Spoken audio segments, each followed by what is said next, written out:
정치 이슈 짚어드리겠습니다. 조차가 파헤친다. 한국정치학회 이사시죠. 조경근 교수, 부경대 정치외교학과 차재권 교수 스튜디오 함께합니다. 어서 오십시오 두 분. 예, 안녕하십니까. 안녕하십니까. 총선 마치고 상당히 오랜만에 두 분을 뵙는데 예. 그 이후에 이제 뭐 많은 일련의 일들이 있었습니다만 가장 눈에 띄는 게 윤 대통령 오는 금요일이죠. 취임 2주년 기자회견 같습니다.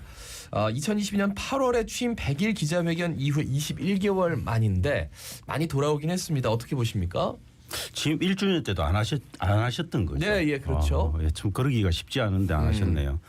저는 근데 아마 그 기자회견의 형식을 이번엔 그래도 조금 프리한 그런 자유로운 스타일로 가신다고 해서 그 부분은 좀 기대가 되긴 하는데 저는 그래도 윤 대통령님의 어떤 기자회견이나 여러 가지 대중을 통해서 말하는 스타일 자체가 자기 말 중심으로 좀 하는 경향이 강하시기 때문에 네. 이번에도 아마 100분이 주어질지 60분이 주어질지 알 수 없지만 그 기간에 기자들이 과연 몇 개의 질문을 던질 수 있을까 저는 그 부분이 좀 의문스럽다. 결국은 기자들이 중요한 몇 마디 하고 나면 대통령이 이어서 그 아이템당 10분 15분씩 말씀을 해버리게 되면 네, 기자들이 더 이상 질문을 많이 던질 수가 없는 거죠. 아마 답변을 좀 길게 해야 하면 그렇게 할 가능성이 굉장히 높다. 그래서 저는 좀 큰 기대는 조금 하기가 어렵지 않을까. 그럼에도 불구하고 그런 걸 도전하신다는 걸 저는 의미 있다 그렇게 봅니다. 저는 그 대통령은 국민을 또 국가를 대표하는 분이잖아요. 네.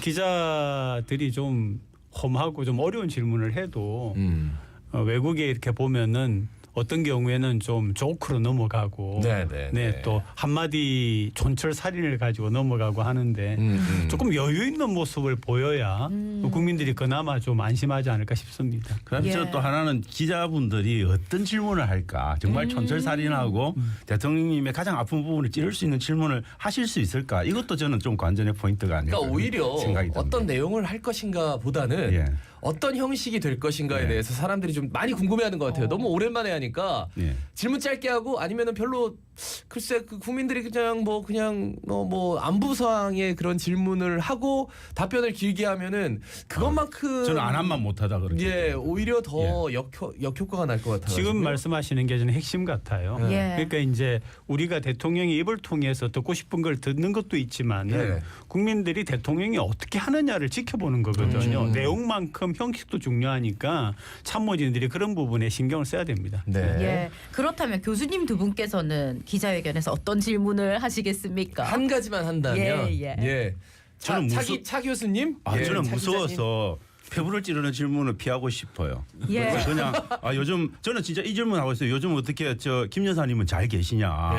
그런 김 여사님 안부부터 저는 먼저 물어야 될 것 같아요. 워낙 너무 안 보이셔서. 그래서 요즘은 조금 이렇게 간해가 좀 두루 평안하신가 그 질문은 좀 던져보고 싶습니다.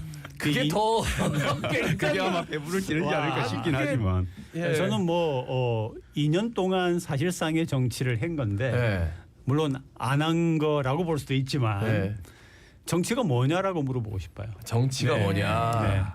정치가 뭐라고 대답하시는지 보려고. 한 분은 간에 두루 평안하시냐라는 질문. 한 분은 정치가 뭡니까? 조 교수님 정치학자 다운 질문들을 조금 준비해야 될 것 같습니다. 알겠습니다. 아무래도 지금 이제 최상병 특검법 그리고 김건희 여사 특검법 여기에 대해서 아마 어떤 입장을 밝힐지가 가장 좀 귀추가 주목되는 부분이 아닌가 싶어요. 어떻게 대답하리라고 예상하십니까? 저는 아마 기자들 질문도 그 부분은 명백히 터치를 할 가능성이 높다. 그런데 그럼에도 불구하고 저는 아마도 지금 이제 근데 이원석 검찰총장이 지금 수사를 하겠다고 이야기를 하지 않았습니까? 그런 부분들에 대해서. 그러면은 아마 저는 김 여사 건 관련해서는 수사 중인 사안에 대해서 내가 뭘 말씀을 드릴 수 있겠습니까? 그러면 수사에 아마 방향을 가이드라인을 줄 수도 있으니까 제가 그 말씀 다 드리지 못하겠습니다 하고 넘어가는 수준으로 아마 가지 않을까 그런 생각이 좀 듭니다. 그리고 최수건 상병 특별법에 대해서는 조금 제가 볼 때 어느 정도의 내용을 갖고 좀 이야기를 하실 가능성은 조금 있지 않을까. 그럼에도 불구하고 본질적으로 야당이나 국민들이 바라는 답변은 저는 내놓지 않을 가능성이 굉장히 높다 그렇게 봅니다. 네, 김건희 여사 같은 경우에는 차 교수님이 정답을 오히려 지금 주신 것 같아요. 수사적인 상황에서 가이드라인을 줄 수 있기 때문에. 차 교수님 같은 경우에는 해야죠. 이건 그동안 오히려 이렇게 지체되어 온 것에 대하여서 유감 표명을 하면서 철저하게 해서 한 사람 한 사람의 생명을 지키는 게 얼마나 중요하냐라고 하는 그런 좀 표현, 그런 마음을 보여주면 좋겠습니다. 예. 예. 그럼 최상병 특검법 거부권 행사는 가능성이 저는 안 해야 된다라고 보고 있습니다. 왜냐하면은 어쨌든 국민 한 사람 한 사람의 이게 뭐 철학적인 얘기가 아니라 실질적으로 대통령의 의무 중에 책무 중에 하나거든요. 그러니까 최상병이라고 하는 사람이 준비되지 않은 상태에서 구조 활동을 나갔다가 생명을 잃게 된 거이기 때문에 왜 어떤 식으로 이게 진행이 되어서 한 병사가 생명을 잃게 되었느냐를 밝혀내야죠. 저는 근데 김건희 여사의 명부백이나 이런 부분들에 만약 특검이 들어오거나 하면 그 특검은 저는 받을 수도 있다고 봅니다. 뭐 수사도 할 수 있고, 왜냐하면 그건 빠져나갈 여러 가지 구멍들이 있고 명백하게 테러를 알고 있기 때문에. 그렇지만 저는 진짜 최상병 특검법에 관해서는 대통령 입장이라면 받아들이기 굉장히 어렵습니다. 왜냐하면 이건 판도라의 상자를 여는 거기 때문에 대통령 스스로가 자신의 운명 그리고 자신의 모든 그 앞 미래를 결정하는 그 중요한 판도라의 상자를 열 용기가 있을까? 저는 굉장히 어렵다고 봅니다. 김건희 여사 특검법에 대해서는 좀 논란의 소지들을 갖고 있어요. 뭐 누군가는 또 다르게 생각하는 분들도 있고. 그리고 법률적으로도 저는 빠져나갈 구멍이 오히려 있다고 최해병 특검법 관련해서는 보수적인 분들이 훨씬 더 굉장히 관심이 있고 전 국민적인 좀 의혹이 있는 부분이어서. 그런데 그런 부분도요. 결국은 이제 대통령실에 있는 그 책임 있는 위치에 있는 사람들이 어떤 책임이 따져진다라고 할 때 소위 그 우리가 아는 것처럼 팔 다리를 잘라내는 것 같은 그런 것들을, 왜냐하면 지금 2년 지나가고 3년이라고 하는 대통령의 임기가 남아 있잖아요. 그러니까 2년을 어떻게 지냈느냐보다도 3년을 어떻게 지낼 거냐가 더 중요하기 때문에 저는 그런 부분에서 좀 결단을 해야 될 필요가 있다라고 봅니다. 그 결단을 하실 수 있는 용기면은 저는 뭐 앞으로 3년의 국정에 레임덕도 안 올 가능성도 높고 그렇지만 저는 그런 결단을 하기에는 너무나 그게 관건적이고 아킬레스건이다. 그런 생각이 좀 듭니다. 어디까지 할지 한번 지켜보겠습니다. 그 윤 대통령 어제 신임 대통령실 민정수석 비서관에 김주현 전 법무부 차관 임명하면서 민정수석실이 계속 없어서 뭐 여러 가지 이야기들이 많았단 말이에요. 그런데 결국은 민정수석실 복원을 공식화했습니다. 복원 배경 여러 가지 얘기가 나오던데 뭐 말씀해 주실까요? 저는 자기가 스스로 자발적으로 묻어버린 그 민정수석실을 다시 살려내는 거 아닙니까? 그리고 다시 살려내는 그 명분도 민심 청취를 위해서 살려낸다고 하셨어요. 그럼 민심 청취를 위해서 살려내는 민정수석실의 민정수석 비서관은 당연히 민심을 너무도 잘 아는 기자 출신이거나 언론인 출신이거나 아니면 시민단체 출신이거나 이런 분들로 아마 했으면 크게 문제는 없을 거예요. 그렇지만 그분을 다시 검찰의 요직 중에 요직에 있었던 검찰국장을 지냈던 김주현 전 검사를 간다? 저는 이건 명백하게 내가 검찰을 검찰 장악이 지금 용이하지 않고 검찰을 장악해서 사정정국을 만들겠다는 저는 의지의 표현이다. 그 이상도 그 이하도 아니다. 그렇게밖에 해석할 여지가 없다 그렇게 봅니다.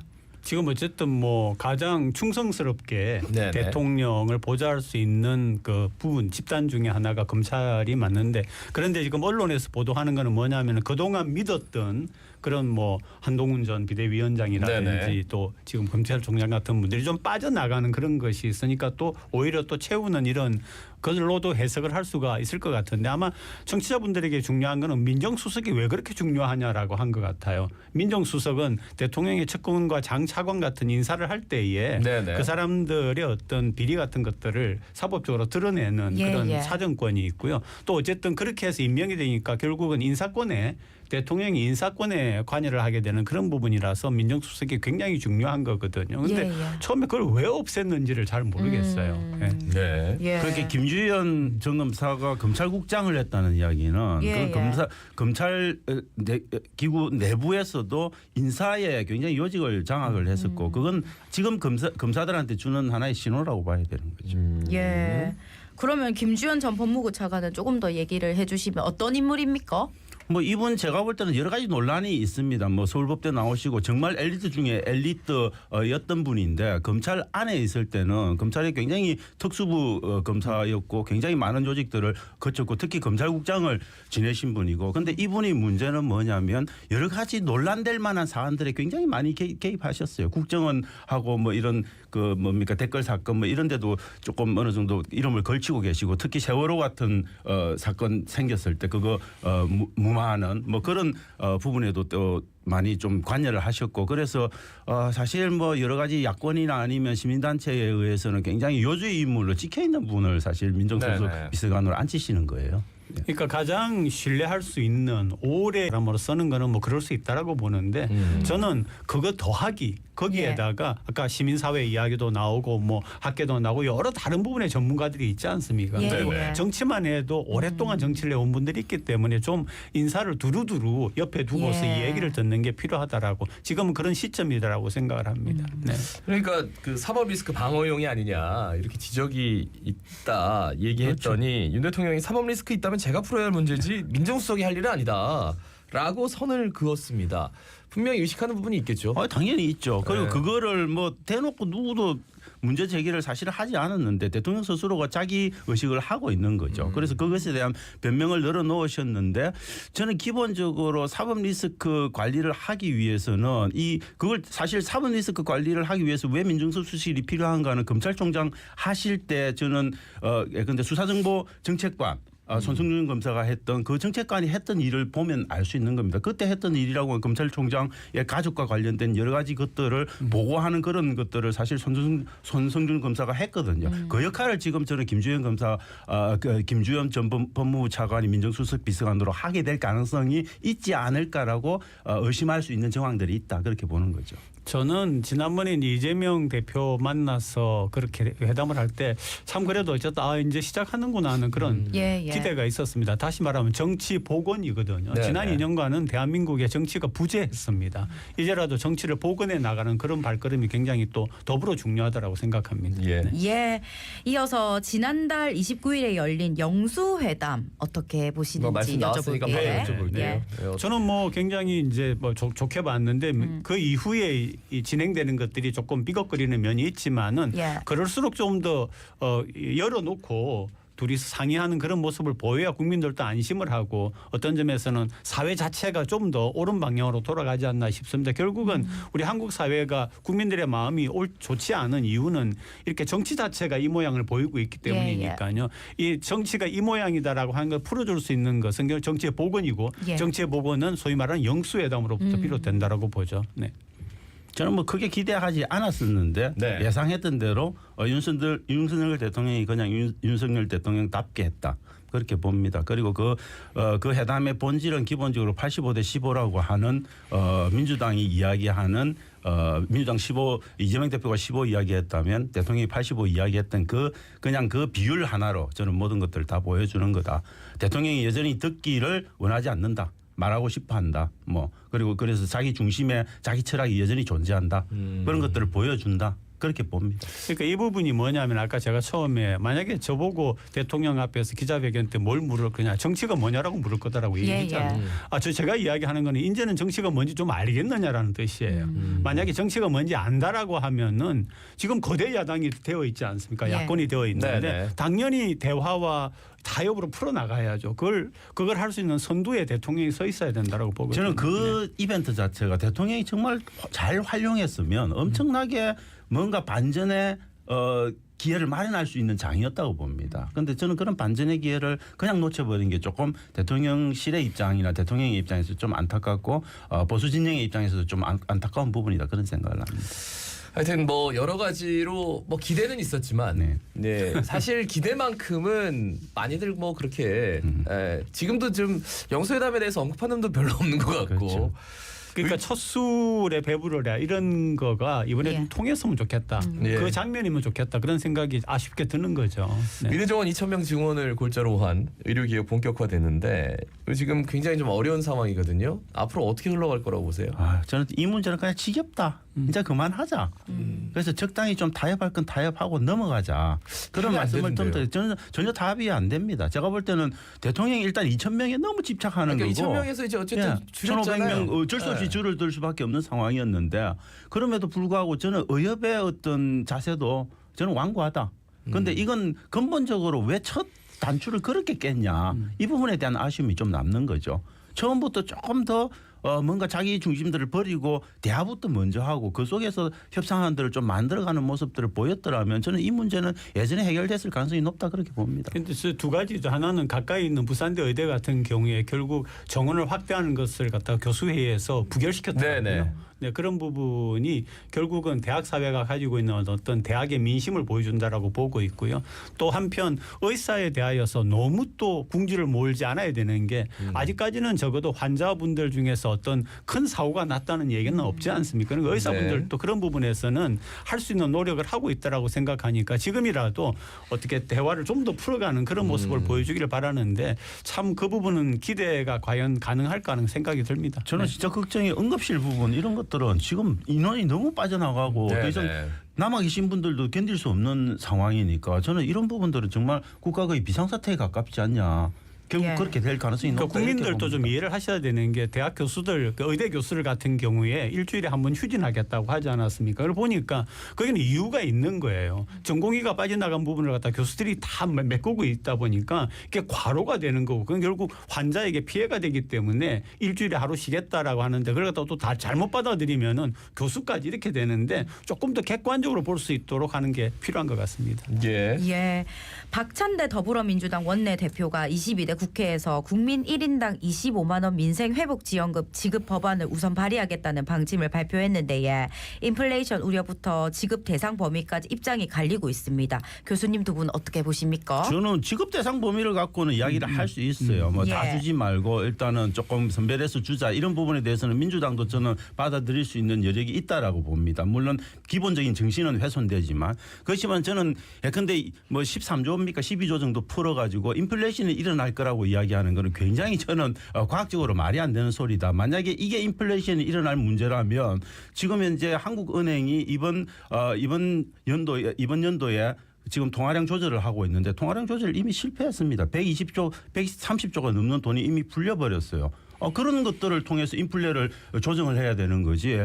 국가가 재정 12조 쓴다고 인플레가 난다? 저는 그건 되게 우스운 발상이고 저는 마타도어라고 봅니다. 그러니까 뭐 지금 어쨌든 양자 입장이 있고 그건 한쪽으로 결정되는 거는 결국 양자다에게 피해가 가니까 저는 지불 대상을 타협해내는 게 가장 방법이다 생각합니다. 네. 자 이제 뭐 전당대회 시기가 다가오고 있습니다.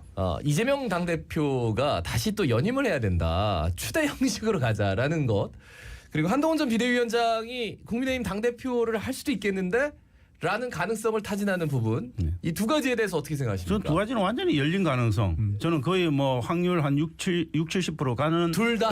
가능성이 있다라고 봅니다. 그래서 한동훈 전 위원장이 아마 나올 가능성은 더 높아지지 않을까. 그런데 이재명 대표가 당대표로 복귀할 확률도 굉장히 높지만은 저는 이재명 대표는 고민을 조금은 하실 것 같아요. 그런데 저는 그냥 당대표로 추대될 가능성이 매우 높다. 추대라는 것 자체가. 그런데 추대의 모습은 보지는 않지만 그렇다고 이재명 대표가 지금 자기에 반대하는 인물들과 당대표를 놓고 선거에 나가서 싸운다. 저는 그 모습은 더 아름답지 않다. 그렇게 봅니다. 저는 할 거면 아예 추대 형식으로 가고 대신 안 할 거면 저는 아예 뒷선으로 물러서서 어차피 당은 이재명의 당이 된 겁니다. 그러면 뒷선으로 물러서서 계시면 좋은데 저는 이재명 대표 입장에서는 굉장히 부담스러운 부분이 있죠. 왜냐하면 지금 현재 모든 사법적인 공격을 받고 있는데 그런 것들을 당대표로서 견뎌내는 것과 국회의원 이재명으로 견뎌내는 것은 좀 차원이 다르다고 봅니다. 민주당도 그 부분은 고민할 필요가 있다. 왜냐하면 이 지금 사법적인 공격이 정당하다고 생각하면 뭐 개별 국회의원 돌아가서 견딜 수도 있죠. 그렇지만 이게 정당하지 않고 정권의 공격이라고 생각을 하면 저는 당대표에 자격을 줘서 막아낼 수 있는 부분은 막아내야 된다고 봅니다. 그러니까 이재명 대표를 이제 결국은 다음에 대권으로 나올 거 아닙니까? 그렇게 보고 있는데 결국 이번에 당 대표를 하는 게 바람직하냐 아니면은 가능하냐의 부분은 다른 것 같아요. 그러니까 바람직하냐의 부분에 대해서는 조금 다른 생각이 있을 수가 있고 가능하냐는 저는 굉장히 가능하다라고 보고 그다음에 그 비대위원장 한동훈 비대위원장 같은 경우에는 저는 조금 있다가 나오지 않을까 싶었는데 바로 또 만약에 기회가 주어진다면은 지금 나올 태세를 보이고 있어가지고 그러니까 대통령이 만나자고 했는데 몸이 아프다고 안 갔는데 당 뭐 몇몇 요인들하고는 또 만나서 밥 먹고 저는 지금 이제 대통령이 지금 하고 있는 민정수석 만들고 이런 전체적인 모습이 한동훈 장관과의 헤어질 결심들을 보여주는 대목일 거다 그렇게 봅니다. 그래서 저는 한동훈 장관은 집에서 쉬면 뭐합니까? 나와서 그냥 당대표 하는 게 맞는 거죠. 제가 볼 때는. 당대표의 그리고 홍준표 시장은 계속 지금 한동훈 전 비대위원장 하고 굉장히 홍준표 시장님 같은 경우는 제가 볼 때는 국무총리나 이런 거 하시는 게 낫고 저는 개인적으로 그렇게 생각을 합니다. 그렇게 가닥 정리를 하는 게 아마 나을 거다. 한동훈 비대위원장은 당대표를 하긴 할 거다. 저는 도전할 가능성이 있지 않을까. 왜냐하면 그 쉬면 뭐하고 또 외유가면 바로 잊혀집니다. 제가 보기에는. 그래서 좀 오히려 정치 일선에 남아서 지금 인기 그래도 20%대 인기를 누릴 때 관리를 하는 게 맞지 않을까. 저는 개인적으로 그렇게 생각합니다. 참 개인적으로 선택에 고민이 많을 겁니다. 좀 쉬다가 나가는 게 훨씬 더 나을지 본인에게 아니면 지금 가는 게 나을지. 정치인들은 사실 그런 선택의 고민을 굉장히 많이 하거든요. 정치인들이 제일 싫어하는 게 잊혀지는 건데. 잊혀지면 안 됩니다. 아마 그게 가장 큰 화두가 되지 않을까 싶네요. 자, 두 분 함께했습니다. 한국정치학회 이사 조경근 교수, 부경대 정치외교학과 차재건 교수였습니다. 감사합니다. 네, 감사합니다. 고맙습니다. 자, 오늘 어버이날이지에 감사의 마음을 표현하는 소중한 하루 보내시길 바라겠습니다. 자갈치 아짐의 마음